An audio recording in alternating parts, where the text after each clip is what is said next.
káyì má gbé kúrò níbẹ̀, tó bá gbé kúrò níbẹ̀ ó pàdánù nǹkan tó pọ̀.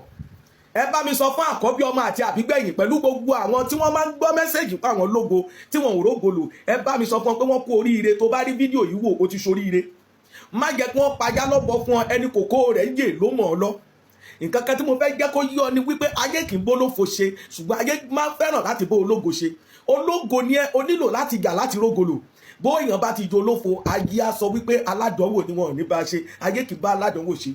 Òun ni mo fi sọ fún gbogbo ìwọ tó bá jẹ́ àkọ́bí àti àbígbẹ̀yìn pẹ̀lú ìwọ tó máa ń gbọ́ mẹ́sẹ̀jì pé ológo ṣùgbọ́n tó kì í rógolo, tàbí wọ́n ní monitoring spirit kan bọ̀ ọjà tí wọ́n máa ń wo ògo rẹ̀ tó jẹ́ pé gbogbo tó bá dáwọ́lé monitoring spirit yẹn ti rí wọn kì í jẹ́ kó yọrí sí rere. Kí láàrẹ kó oríire. Ohun mẹ́rin tí mo dì mú yìí, ewé ewúro, ọṣẹ joy pẹ̀lú jígí onígi tí àwọn olóyìnbó pè ní mirror pẹ̀lú oyin original, ó ti tó láti yanjú ìṣòro rẹ pátápátá. Mo lè pe iṣẹ́ yìí fún iṣẹ́ ìgbà ògo padà fún àwọn àkọ́bí àti àbígbẹ̀yìn pẹ̀lú àwọn tí wọ́n sọ pé wọ́n lógo, tó jẹ́ pé àwọn àgbà pọ̀ nídìílé rẹ̀ tí wọ́n máa ń pẹnu ọmọ ológo mọ́ tí wọ́n kì í fẹ́ jẹ́ kí wọ́n rógolo. Kí láàrẹ kó oríire bó ṣe rí iṣẹ́ yìí. Mo fi Ọlọ́run bẹ̀ẹ́, gbọ́ mi dáadáa, ọ̀fẹ́ ni mo fún ọ. Mo dẹ̀ fẹ́ jẹ́ kí ìwọ náà fún àwọn ọ̀kan kí wọ́n jèrè iṣẹ́ yìí, kí wọ́n dẹ̀ mọ̀ wípé àṣírí bẹ lọ́wọ́ àwọn wòlíì, gbọ́ mi, tí wọn ò dalẹ̀ májẹ̀mú. Kò sí nǹkan kan tó máa dàbí pé fẹ́ ṣe fún mi tí n bá tọ́jú irú àṣírí yìí pamọ́. Ṣùgbọ́n gbọ́ mi dáadáa, mo mọ̀ pé ó máa jọ bí nọ́ńsẹ̀sì lójú àwọn kan, ṣùgbọ́n àwọn tó ti lo iṣẹ́ wa wọ́n mọ̀ wípé mo kọjá wòlíì ti parọ́ fún ènìyàn. Kọ̀ǹfàmù ni. Ológo ni o fáìn, odidi àkọ́bí ọmọbìnrin tó fáìn tó rẹwà, o lórí ọkọ, sódà kó didi àkọ́bí ọmọ kó máa tún máa tọrọ jẹ lọ́wọ́ àwọn àbúrò rẹ̀.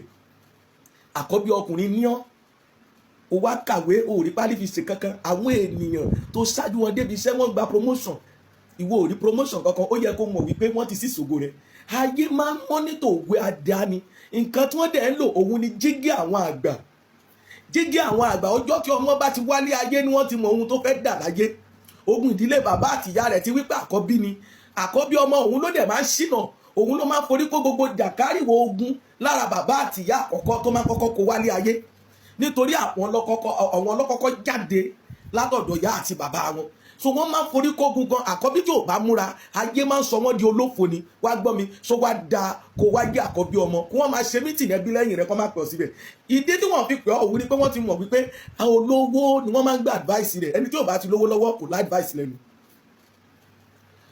O kọ́lé fódìdí ọdún mẹ́wàá, o rí yọrí, o ralẹ̀, o tún tuta, ẹlòmíràn àdáwọ́lé rẹ̀ ò yọrí sí rere. Ẹ wo odidi ọkùnrin mìíràn, ẹ gbọ́ mi dáadáa, ó gbìyànjú ṣùgbọ́n àgbéjù sílẹ̀ bí igi eléra ni. Àwọn obìnrin máa gbowó lọ́wọ́ rẹ̀ ni, kò tí ì bímọ, kò tí ì fẹ́ yàwó sílé. Ẹ gbọ́ mi, wọ́n ti gba nǹkan lára rẹ̀. Ogun monitoring spirit ni. Ohun tí mò ń wò yìí, mo lè pè é ní iṣẹ́ gba ògo padà fún àwọn àkọ́bí àti àbígbẹ̀yìn àti àwọn tí wọ́n sọ pé wọ́n lógo tí wọ́n rógo wọn lò láyé.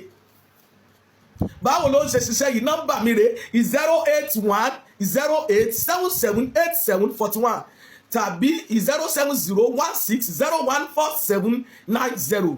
Sọ́ngọ̀ ọ̀tá ìjókòó lọ́dọ̀ wa.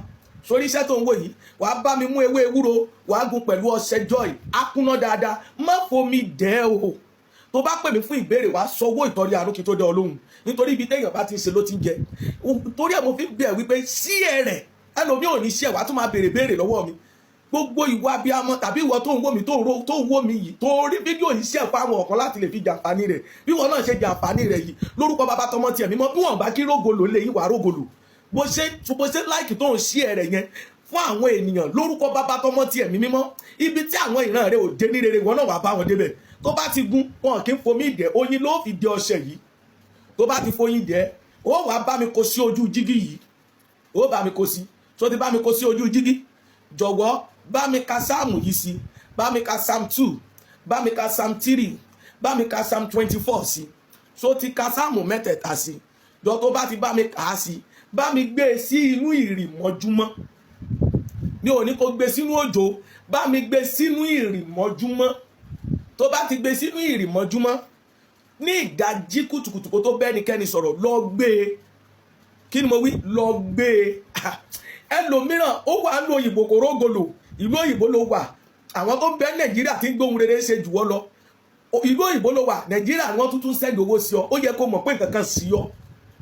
gbogbo nǹkan táwọn kan fi ọdún méjì lé nílùú òyìnbó ìwọ ti wà ní odidi 15 years 10 years 12 years ó dẹ̀ sọ pé no problem God will do it God ọlọ́run máa ṣe ṣùgbọ́n gbà mí ó nílò ìgbìyànjú nítorí wípé àwọn tó ṣí ọmọ ò dákẹ́ òun ló fi rọ́nà lọ gbogbo àdúrà téèyàn bá gbà téèyàn bá tètè ré sí gbọ́ mi ìgbìyànjú ló nílò ọlọ́run dẹ̀ máa wà lẹ́yìn onígbìyànjú àdúrà ń gbà ṣùgbọ́n gbà mìíràn ó nílò nǹkan kan láti lè fi ran àdúrà rẹ lọ́wọ́ eléyìí kì í ṣe ẹ̀sìn ẹ gbọ́ mi gbogbo ẹ̀yin tẹ́ ẹ fẹ́ rògbòlò láyé báwo lẹ́ ṣe lé ọṣẹ yìí o ẹ gbọ́ mi àárọ̀ kùtùkùtù kóòrùn tó yọ lóòwì ọṣẹ yìí ṣùgbọ́n ní ọjọ́ tí wọn ò kí ń wẹ̀ wọn ò kí ń wẹ̀ ní ọjọ́ Thursday wọn ò kí ń wẹ̀ ní ọjọ́ Saturday gbọ́ mi dáadáa ọjọ́ méjì yẹn má wẹ̀ mo wá fi Ọlọ́run bẹ̀ ọ́ tó bá fẹ́ jẹ́ kí iṣẹ́ yìí ṣiṣẹ́ dáadáa ọjọ́ àkọ́kọ́ tó bá wẹ̀ ọṣẹ yìí ọjọ́ kejì tó bá wẹ̀ iṣẹ́ yìí ọjọ́ kẹta tó bá wẹ̀ iṣẹ́ yìí ó lè mọ̀ kó confam